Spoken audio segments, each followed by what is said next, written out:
tanto sea de parte del hombre como de parte de la mujer. Y en vez de ayudar, descomponen, eso es lo triste.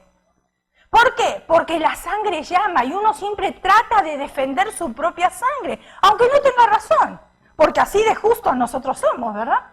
No tiene razón, pero igual los defendemos. Entonces, cuando llegamos a un término como ese, si nosotros como pareja todavía no sabemos ni a dónde vamos, ni qué queremos, ni qué vamos a hacer en la vida, ¿cómo vamos a dar la instrucción a nuestros hijos? Es difícil. Difícil.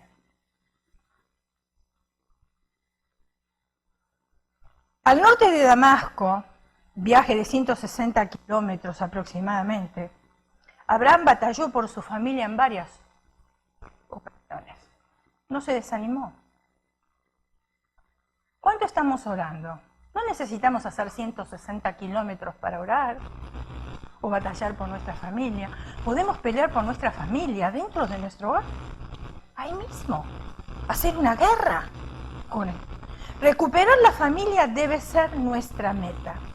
Génesis, capítulo 14, versículo 16 dice, y recobró todos los bienes, y también a Lot, su pariente y sus bienes, y a las mujeres y demás gente. Recobrar en otras versiones se traduce recuperar, reconquistar, y volver a traer. Eso es lo que significa recuperar. ¿Qué fue entonces lo que Abraham recuperó? Recuperó a su sobrino Lot, a las mujeres y demás gente, dice el versículo, y todos los bienes. ¿Qué será necesario recuperar en nuestra casa? Porque lo que yo necesito recuperar en mi casa es diferente a lo suyo, seguro. Pero usted piense por un momento, ¿qué será lo que yo tengo que recuperar en mi casa? ¿Tal vez la paz? ¿Porque no hay paz? Estamos corriendo, estamos afanados, no nos conocemos, porque esa es otra ahora. Que cada cual llega a su casa y come cuando llega y no hay un altar familiar, no hay una mesa donde podemos compartir y no hay paz, no nos conocemos. El amor entre esposos será que tendremos que recuperar. La ternura hacia los hijos, ¿qué es lo que tenemos que recuperar? Quizás recuperar la estabilidad económica. Cuando hay dinero en la casa no hay problema, porque el dinero cubre un montón de cosas. Pero cuando no hay dinero empiezan los problemas. La devoción a Dios quizás tenga que recuperar. Traer a los otros miembros de la familia a Cristo, quizás no toda la familia todavía conoce al Señor. No dejemos de luchar por nuestra familia porque Dios cumplirá su propósito. Génesis 15, versículo 1, dice, después de estas cosas vino la palabra del Señor a Abraham en visión diciendo, no temas, Abraham, yo soy tu escudo y tu galardón será sobremanera grande. Después de esta batalla, quizás había temor en Abraham por las represalias o temor por el tiempo que estaba pasando. Y las promesas de Dios no se cumplían. ¿Cuántas veces nosotros nos aferramos a las promesas y todavía vemos que no se cumplen? Porque si usted le ora al Señor y el Señor le contesta así de la noche a la mañana, yo quiero ser como usted, le digo la verdad. Porque muchas veces las promesas de Dios no se cumplen. Hay que esperar para que se cumplan. Porque el Señor está probando nuestra paciencia, el Señor está probando nuestra perseverancia, el Señor está probando nuestra dependencia en Él, el Señor está probando nuestra fe. Y todas esas cosas, hermanos, cuando no las conseguimos, nos desesperamos, ¿es verdad? O yo sola me desespero. Yo sola me desespero. Yo ya les dije a ustedes en otra oportunidad y se los vuelvo a repetir ahora. Hace 5 años que nosotros estamos esperando respuesta de Dios. No hace 1 año, ni 2, ni 3. 5 años. Todavía la respuesta no la tenemos. Posiblemente dentro de unos cuantos meses la tendremos, pero no sabemos. Ahora, ¿ustedes nos vieron venir a la iglesia o no? ¿Ustedes nos vieron desmayar de alguna manera? ¿Porque la respuesta de Dios no se hizo en nuestras vidas? No. Hay que perseverar, hay que ser constante. Cuando Dios contesta, contesta a su tiempo y siempre va a ser para nuestro bien. Eso sí yo lo creo positivamente. Cuando Dios está en silencio porque Él está obrando. Y eso es lo que me repito constantemente todos los días, todos los días, todos los días. Porque yo le cuestiono a Dios igual que muchos de ustedes quizás. Y le digo, Señor, ¿qué pasa? ¿Por qué tanto silencio? Por lo menos muestran algo. ¿Qué estás haciendo? Es porque algo está haciendo. Eso es lo que me estoy repitiendo constantemente. Dios está en silencio, Dios está obrando. Dios me ama y Dios cumple su promesa. Yo lo único que tengo que hacer es mi parte. Mi parte es depender de Él, aumentar mi fe a pesar de que no vea nada y a pesar de que no sé cómo va a terminar la situación. Pero cuando las cosas van bien, a nadie le cuesta seguir al Señor. La cuestión es cuando las cosas no caminan tan bien. Ahí es cuando Dios ve al verdadero cristiano, al verdadero creyente. Nunca se nos prometió que el cristianismo iba a ser una vida fácil. Los pastores que predican que el cristianismo es una vida fácil, con el perdón de Dios quiero decirle a esos pastores que son unos herejes, porque yo no encuentro en la palabra de Dios de que el camino del cristiano es fácil. Y que los obstáculos y las piedras se van a correr. Sabemos decir, dile a esa montaña que se mueva, pero para que yo le diga a esa montaña que se mueva, yo tengo que actuar también. Yo no puedo depender de Dios solamente y que Dios haga todo el trabajo. ¡Ay, que el Espíritu Santo se encargue! Yo tengo que hacer el trabajo también con Dios. Él hace su parte. Génesis capítulo 15, versículo 2 y 3, dice, y respondió Abraham, Señor Jehová, ¿qué me darás siendo así que ando sin hijo? Y el mayordomo de mi casa es ese Damaseno, Eleazar. Dijo también Abraham, mira que no me has dado prole, y he aquí que será mi heredero un esclavo nacido en mi casa. Dios no se tarda, Él siempre sabe lo que hace y al final veremos su recompensa. Del versículo 4 al 6, dice de esta manera, luego vino a él palabra de Jehová diciendo, no te heredará este. Ahí está. Ahora sí venía la promesa de Dios, ahora sí se estaba cumpliendo la promesa de Dios. No te heredará este, sino un hijo tuyo será el que te heredará. Y lo llevó afuera y le dijo, mira ahora los cielos y cuentas las estrellas, si las puedes contar, y le dijo, así será tu descendencia, y creyó a Dios, y le fue contado por justicia. Me imagino que en ese momento Abraham habría dicho, mi descendencia va a ser tan grande si yo ya soy viejo. ¿Cómo es que mi descendencia va a ser grande cuando yo ni siquiera tengo un hijo? Y Dios le estaba hablando toda la descendencia que iba a venir a través de la fe de Él, y que somos partes nosotros también de esa descendencia, una multitud. Lo primero que hace Dios es sacarlo de su tienda donde veía sus limitaciones y sus dificultades. Porque ahí también tenemos otro problema. Cuando nosotros estamos en una circunstancia difícil, casi siempre lo que miramos nosotros son nuestras limitaciones. No puedo hacer esto. Las dificultades, ¿cómo lo voy a solucionar? Entonces, ¿Dios qué quiere hacer? Quiere sacarnos del lugar donde nosotros estamos, lo mismo que hizo con Abraham. ¿Y qué le dijo ahí? Que mirara al cielo, una visión. Dios le recordó su propósito. Entonces, cuando yo siento que estoy limitada, cuando yo siento que no tengo una solución, lo único que me queda a mí es por mirar arriba. Dice, ¿de dónde vendrá mi socorro? Mi socorro viene de Jehová que hizo los cielos y la tierra. Y ahí el Señor enseguida nos puede dar una respuesta, nos puede dar una estrategia, o puede poner a una persona en nuestro camino que nos va a ayudar para salir de esa situación. Entonces Dios le recordó su propósito y parafraseando le dice: yo iré mucho más allá de tus limitaciones. No tengas temor, porque yo haré un milagro en tu familia y mi propósito se cumplirá en ti. Esa es otra cosa que es creer, hermanos. Cuando yo veo la situación difícil y veo que yo ya estoy limitada, cuando yo veo que ya no hay solución, es creerle a Dios de que sí hay solución a pesar del problema y la situación que yo estoy viviendo. Dios responderá a nuestra perseverancia y Dios responderá a nuestra fe y amor por nuestra familia.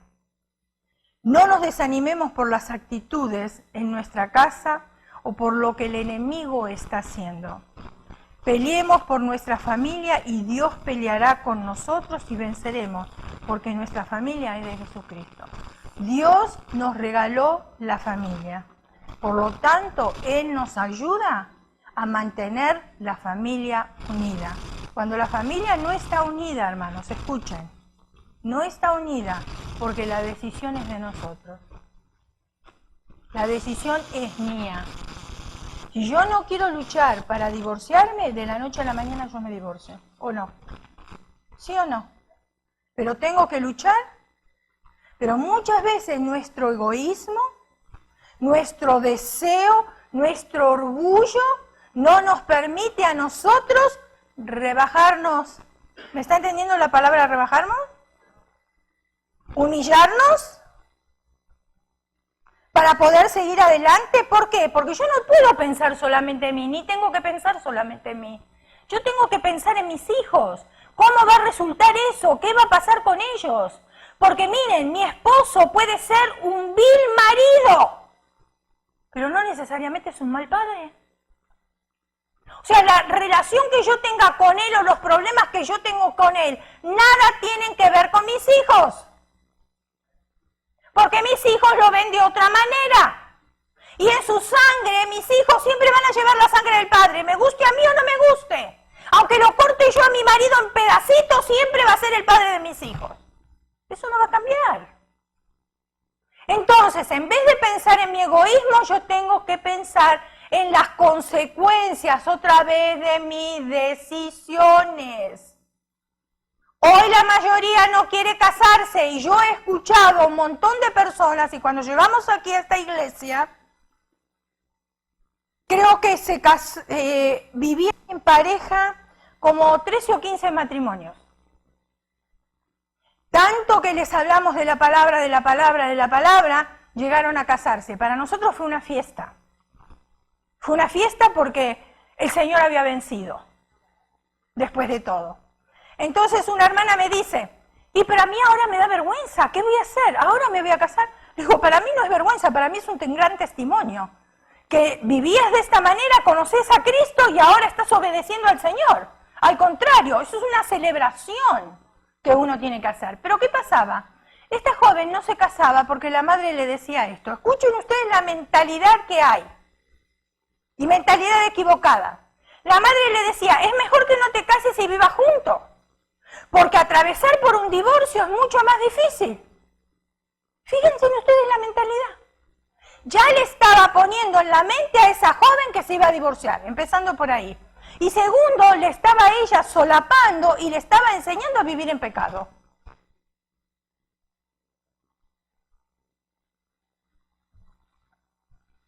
En una reunión de padres de una escuela,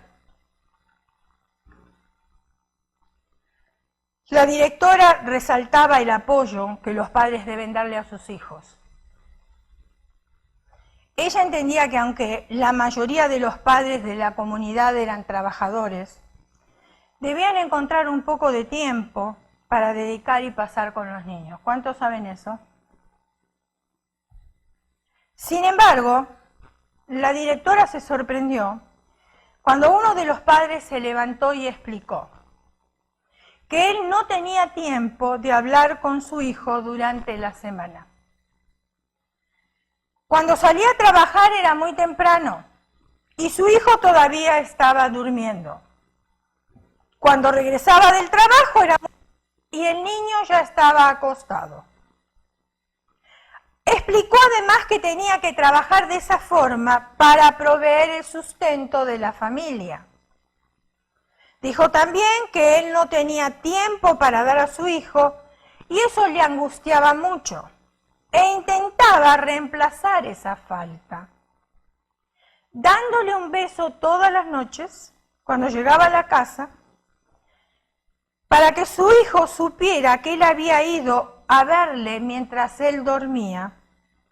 Miren lo que hacía este padre. O sea que uno tiene estrategias, maneras de poder comunicarse aun cuando el tiempo no es suficiente. Uno puede buscar la manera de hacerlo. Miren lo que hacía este padre, que es tan interesante.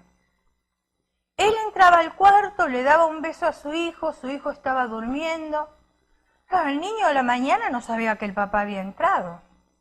Entonces tenía que hacer algo para que ese niño, cuando se despertara, supiera que su padre había estado en el cuarto. Entonces el papá se encargaba de hacerle un nudo en la punta de la sábana. ¿Cómo hizo funcionar la computadora, verdad? Cuando mi hijo despierta, dice, y ve el nudo, sabe que su papá ha estado allí y lo ha besado. El nudo es el medio de comunicación entre nosotros. La directora se emocionó con aquella singular historia y se sorprendió aún más cuando comprobó que el hijo de aquel hombre era uno de los mejores alumnos de la escuela. Sabemos que cuando en el hogar las cosas no funcionan bien, los niños no tienen buenas notas en la escuela, ¿verdad? Eso lo sabemos. Este hecho nos hace reflexionar sobre las muchas formas en las que podemos hacernos presentes y comunicarnos los unos con los otros. Aquel padre encontró su forma, una forma simple pero eficiente. Y lo más importante es que su hijo percibía a través del nudo todo el afecto del papá. Algunas veces nos preocupamos tanto con la forma de decir las cosas que olvidamos lo principal, que es la comunicación a través del sentimiento. Simples detalles como un beso, un simple beso hace la diferencia. Un simple toque hace la diferencia. Y un nudo en la punta de una sábana significaban para aquel hijo muchísimo más que un montón de regalos o disculpas vacías. Es válido que nos preocupemos por las personas, pero lo más importante es que ellas sepan y puedan sentir nuestra preocupación y nuestro cariño. Para que exista la comunicación es necesario que las personas escuchen el lenguaje de nuestro corazón, ya que los sentimientos siempre hablan más altos que las palabras. Es por ese motivo que un beso revestido del más puro afecto cura el dolor de cabeza, el golpe de rodilla o también el miedo a la oscuridad.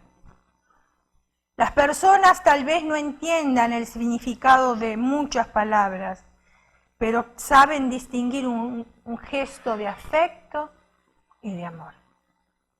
Aunque ese gesto sea solamente un nudo en la sábana, un nudo cargado de afecto, ternura y amor. Vivamos de tal manera que cuando nuestros hijos piensen en justicia, cariño, amor, integridad, puedan pensar en nosotros. Puedan decir, ese es mi padre, esa es mi madre, ese es el hogar donde yo me crié. Ahí es donde yo encuentro la comprensión, donde encuentro el cuidado, ahí es donde me dan el tiempo, ahí es donde yo puedo ser yo, expresarme, ser libre, no necesito buscar nada afuera, porque yo todo lo tengo en mi hogar. Todo lo tengo en mi hogar. Mi hijo, el más chico, bueno, ustedes lo conocieron y conocieron a la esposa. El papá, la verdad, el papá de mi nuera hay que sacarse el sombrero de la manera que él educó a sus hijas. De la manera que lo hizo, cómo les hizo sentir seguridad a esas chicas, cómo les hizo sentir el valor de lo que es trabajar, la importancia de respetar a las personas, la importancia de amar a los ancianos, porque hay muchos jóvenes que no quieren estar con los ancianos. No solamente que no quieren, no les gusta tampoco, porque les sienten algo raro. Cuando mis nietos nacieron, ella se tomó el trabajo de llevar a los niños, eran pequeñitos, ella los llevaba a los rest home, para que los niños pudieran ver a esas personas, pudieran entender a esas personas que estaban ahí, pudieran darle un momento de alegría a esas personas y por sobre todas las cosas abrazarles y darles un beso, para que ellos empezaran a crecer sabiendo de que todos no tenemos las mismas bendiciones, que hay personas que necesitan cariño porque están solas y sus familiares ni siquiera les visitan. Llevarles un momento de alegría, un momento de ternura. Cuando ella iba a la escuela, ella se parece al papá, y entonces ven que nosotros tenemos vellos en los brazos. Y claro, cuando uno es joven y uno está con sus compañeros, ustedes saben, los amigos son crueles, la verdad.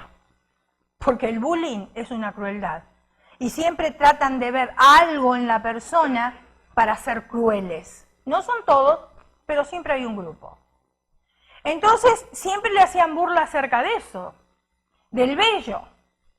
Ella iba a la casa llorando y el papá le decía: no te preocupes, te pareces a tu papi. Y con eso ella sentía un gozo y una alegría que cuando iban a la escuela y le hacían burlas sobre eso, a ella no le interesaba porque el padre le daba tanta seguridad, tanto cariño y le mostraba realmente cómo era la vida, que ella creció con una firmeza. Ella creció de una manera que la verdad, mis respetos para el padre, mis respetos de la manera que la educó, de la manera que educó a sus hijas también. Excelente manera de educarles. ¿Trabajaba él? Sí, sí trabajaba. Muchas veces no tenía el tiempo, pero el tiempo que tenía les inyectó a ellos la fe en Dios, el amor a Dios, la perseverancia, la oración, el vivir una vida cristiana. Y eso es lo que ahora ellos están trabajando en el hogar con sus propios hijos. Y yo puedo notar la diferencia, mucha diferencia, comparando a otros niños, comparándolos a estos niños. Y no porque sean mis nietos y porque yo sea la abuela y quiera hablar bien de ellos. No es así, es que delante de Dios el Señor es testigo de lo que yo estoy diciendo y que eso es verdad. Si estamos en este siglo XXI, mi nieta tiene 17 años, mi nieto tiene 14, ellos no viven pegados en el teléfono, para nada, salen. Fuimos a festejar el cumpleaños de mi papá, ellos ni llevan el teléfono, porque están en familia, porque están compartiendo, porque tienen que hablar. No se encierran en sus cuartos, saben que tienen que conversar con la familia, con las personas. Entonces yo digo, muchas veces pienso, si ellos pudieron, ellos no son sobrenaturales. Ni mi hijo es Batman y ningún ser espiritual que usted quiera hablar, ni ella es Wonder Woman tampoco. Pero sin embargo le dedican el tiempo a sus hijos y les hablan y les hacen ver las cosas que están correctas y que no están correctas. Y hay un cambio tremendo.